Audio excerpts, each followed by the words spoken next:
Assalamualaikum warahmatullahi wabarakatuh.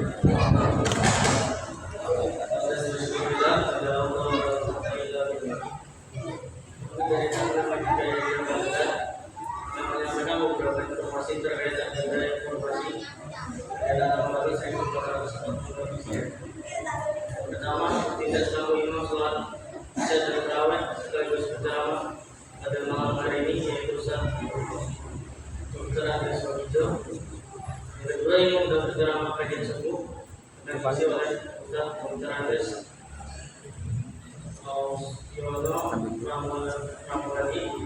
Yang ketiga, kegiatan Ramadan di Masjid Jaya Jawa Barat seperti ini. Yang pertama, ada kajian yang bersama pasal dengan pukul 17 waktu Indonesia Barat. Yang kedua, terdapat Ramadan setiap pukul 14 hingga selesai. Ketiga, Masjid Jaya Jawa Barat menyelenggarakan ibadah 10 hari terakhir dan salat bersama 10 hari terakhir di Kabupaten Bekasi. Empat, akan diadakan pesantren Ramadan khusus. Kedua, Masjid Jaya Jawa Barat menerima penyaluran zakat fitri pada Ahmad dan Tiga. Dan untuk perolehan uang subuh dan pagi terkumpul sebanyak 81.903. Sehingga total terkumpul untuk dari pertama bulan Ramadan sebesar Rp5.026.000. Terima kasih jazakumullah khairan katsiran. Untuk memulai kajian malam ini, mari kita mulai dengan membaca doa. Pada Ustaz Dr. Hijau dipersilakan. Assalamualaikum warahmatullahi wabarakatuh.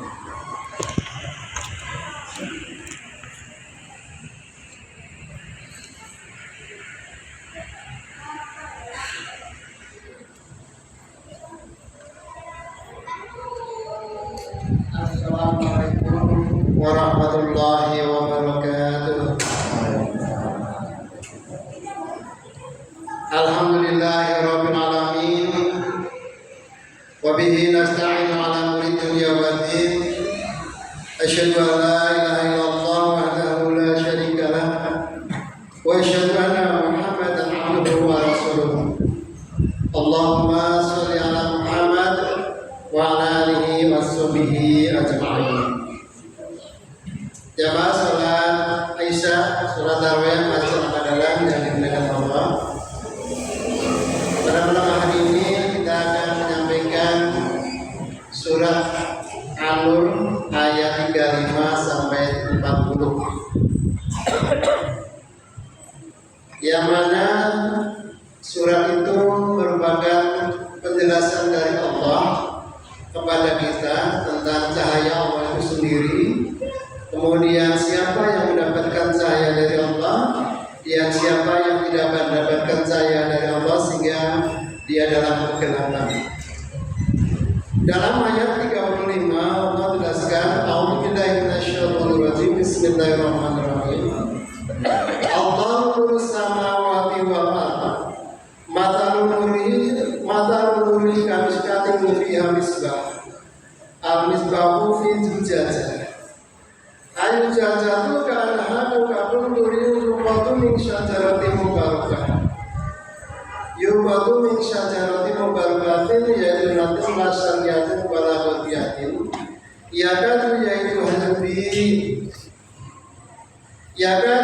hadbi walau tamsasuna nurun ala nur yahdilahu linurihi mayasya wa yahdilahu amalatin nas wallahu bikulli syai'in alim. Dalam ayat ini Allah menjelaskan bahwa Allah nurus samawati wal ardh. Allah itu cahaya langit dan bumi. Mathalun nurihi kamishkatin fiha misbah. Perumpamaannya cahayanya seperti lubang yang tidak tembus di dalamnya. Fiha misbahul al-misbahu fisujasa. Berita-berita itu di dalam kaca. Ayu jajatu karena kabun turidu berbatu bisa jalan mubarakah. Berita-berita itu di dalam kaca-kaca yang seakan-akan bintang yang berkilau di dalamnya.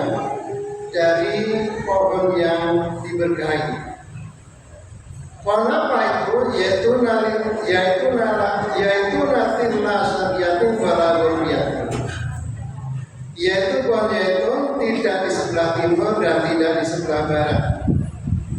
Yakatu yaituna yuhi walau lam tamsasuna, hampir-hampir minyaknya menerangi walaupun tidak menyentuhnya. Nurun ala nur, cahaya itu di atas cahaya. Ya bilau linurihi mayasya, memberi petunjuk Allah kepadanya siapa yang dia kehendaki. Ya tribulau antara linas, Allah membuat permisalan bagi manusia. Wallahu bikulli syai'in alim, dan Allah terhadap segala sesuatu maha mengetahui. Jadi Allah itu bagikan cahaya. Allah itu cahaya, bukan bagikan, tapi Allah itu cahaya. Cahaya yang menerangi langit dan bumi. Jadi perumpamannya cahaya itu sebagaimana pelita yang berada di dalam kotak kaca yang menyala, yang menerangi, yang dimana bahan bakarnya adalah minyak yaitu. Jadi penerangannya seperti tanpa tersentuh oleh api. Nah, sehingga cahaya Allah itu menerangi dari segala cahaya, dan Allah memberi petunjuk dengan cahayanya itu. Demikian Allah memberikan perumpamaan kepada manusia supaya manusia itu mendapatkan petunjuk, dan Allah mengetahui segala sesuatu. Itu cahaya Allah. Kemudian siapa yang mendapatkan cahaya dari Allah? Allah jelaskan di dalam ayat 36, fi buyutin adinallahu an yurfa'a fa yudhkara fiha ismuhu. Cahaya itu di rumah-rumah yang di dalamnya telah diperintahkan oleh Allah untuk memuliakan dan menjunjung namanya. Yusabihu lahu fiha bil-ghudwi wal aswal. Dan di sana bertasbih atau mensucikan Allah namanya pada waktu pagi dan waktu petang. Jadi rumah-rumah yang di dalamnya disebut nama Allah dan di situ ditinggikan nama Allah, kemudian di tempat itu juga disucikan nama Allah, maka tempat-tempat itu mendapatkan cahaya dari Allah. Sehingga kalau kita punya rumah, di dalam rumah itu selalu kita gunakan untuk menyebut nama Allah, membaca Al-Quran, maka rumah kita itu akan mendapatkan penerangan. Sehingga jangan sampai rumah kita seperti kuburan. Kemudian siapa lagi yang mendapatkan cahaya dari Allah? Yaitu rijalun la tulihim tijaratun wala bai'un dzikrillah. Yaitu seorang laki-laki yang tidak melalaikan perdagangan, yang tidak dilalaikan oleh perdagangan dan jual beli dari mengingat Allah. Wa iqamis sholati, dan mendirikan sholat, wa ita'iz zakat, dan dia membayarkan zakat. Ya khafuna yawman tataqallabu fil qulubi wal absar. Kemudian mereka itu takut kepada hari ketika hati dan penglihatan itu berbolak-balik atau bergoncang, yaitu pada hari kiamat. Kemudian orang-orang yang mengharapkan cahaya dari Allah itu dijelaskan dalam ayat 38, liyajziyahumullahu ahsana ma amilu wa yazidahum min fadlihi wallahu yarzuqu man yasha'u bighairi hisab. Mereka melakukan atau mengharapkan agar Allah memberi balasan kepada mereka dengan yang lebih baik daripada apa yang telah mereka kerjakan, dan agar Allah menambahkan karunia-Nya kepada mereka, dan Allah memberi rezeki kepada siapa yang dikehendaki dengan tanpa batas.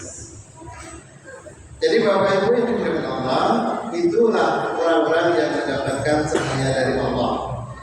Jadi tadi yang pertama adalah rumah-rumah yang di dalamnya disebut asma Allah, ditinggikan nama Allah, kemudian disucikan asmanya. Kemudian yang kedua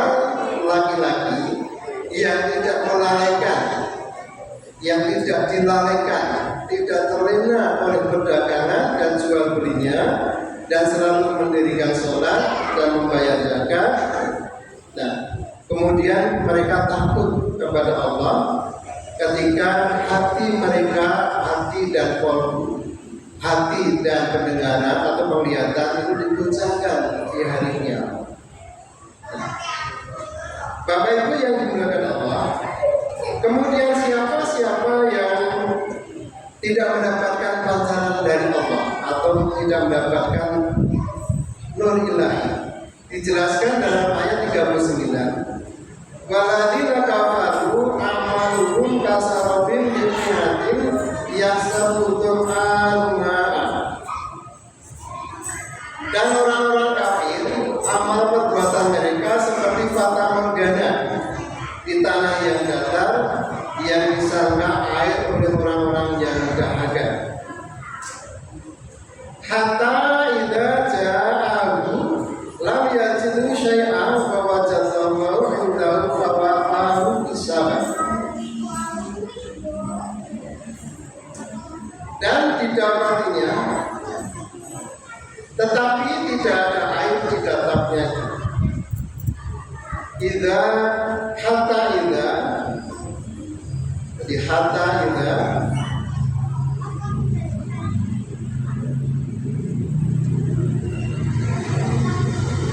Hingga apabila dia mendatanginya, tidak dia mendapatkannya syai'ah, sesuatu.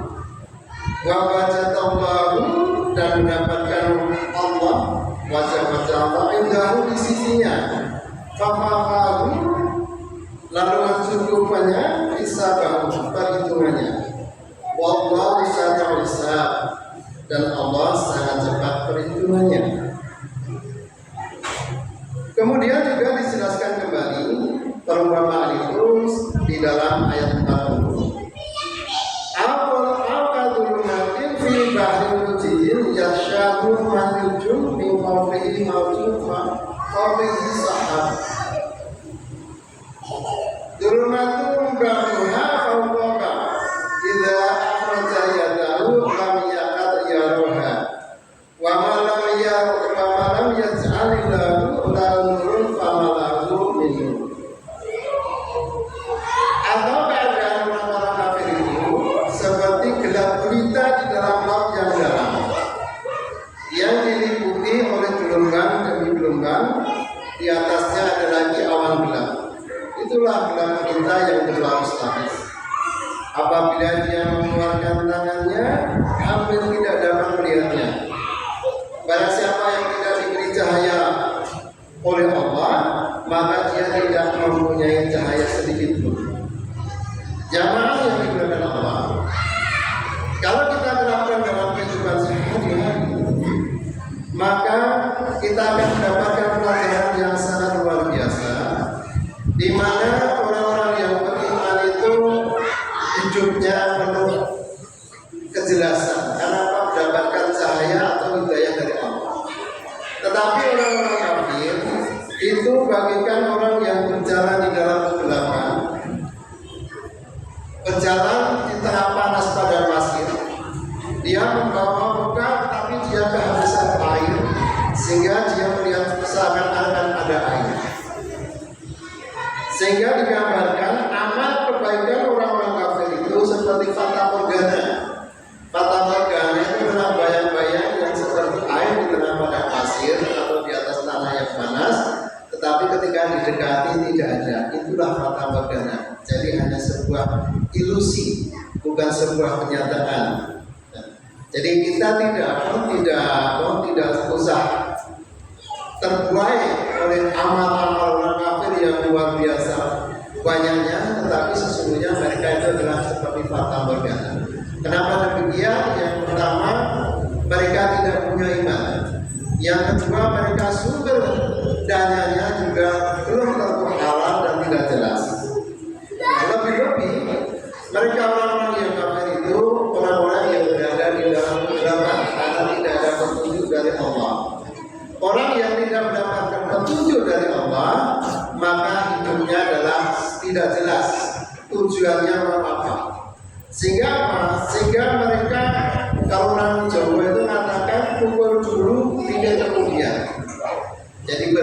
dulu, berpikir kemudian. Apa akibatnya? Akibatnya akan melalui kerusakan yang lebih parah lagi.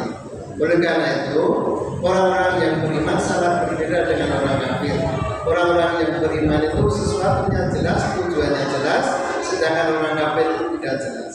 Maka ketika sebuah negara banyak dipimpin oleh orang-orang yang tidak beriman, yang ada adalah kegelapan. Kenapa kegelapan? Karena tidak jelas masa depannya mau diapakan. Sedangkan kalau yang dipimpin oleh orang yang beriman, tentunya akan mendapatkan masa depan yang jelas, karena orang yang beriman itu punya sifat amanah, tabligh, fatona, kemudian dia mempunyai sifat juga sidik, jujur, sehingga dia akan mempertanggungjawabkan. Dengan demikian, ini menjadi sebuah pelajaran bagi kita bagaimana masa depan kita, masa depan di dunia dan masa depan di akhirat, sehingga akan mendapatkan pencerahan yang berasal dari Allah Subhanahu wa taala, sehingga kedepannya menjadi sangat jelas. Demikian yang saya sampaikan. Mudah-mudahan ini menjadi renungan di bulan Ramadan ini, sehingga pada saat tertentu kita tidak kebingungan dan kita tidak salah di dalam menentukan masa depan kita. Nasrullah wa barakatuh. Kurangnya mohon maaf. Assalamualaikum warahmatullahi wabarakatuh.